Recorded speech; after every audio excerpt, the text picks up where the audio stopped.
আসসালামু আলাইকুম রহমতুল্লাহি ওয়া বারাকাতু। ইয়া জল জালালি ওয়াল ইকরাম। আমি শাহজাদা কায়সার।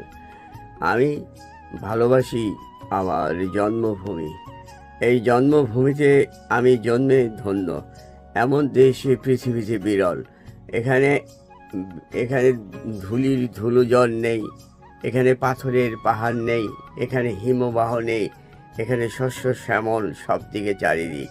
কিন্তু অত্যন্ত পরিতাপ এবং দুঃখের বিষয়, এদেশে যারা স্বাস্থ্য নিয়ে ভাবে, সুশীল সমাজ, তাদের এই যে আমাদের মাটি নষ্ট হয়ে গেছে, আমাদের খাবারের ভিতরে ফরমালিন বিষাক্ত হয়ে গেছে, ম্যাক্সিমাম খাবার ফরমালিন বিষাক্ত, কীটনাশক দিয়ে বিষাক্ত। এগুলোকে তদন্ত করিয়া এগুলো আমাদের ব্যবস্থা করা দরকার, নাহলে আমাদের আগামী প্রজন্ম ভয়াবহ অবস্থায় পড়বে। কারণ প্রতিটা জিনিসে মিলে ভেজাল, কসমেটিক্সে ভেজাল, খাবারে ভেজাল, ওষুধে ভেজাল, ভেজালের উপরে ভেজাল, ভেজাল ছাড়া কিছুই নাই।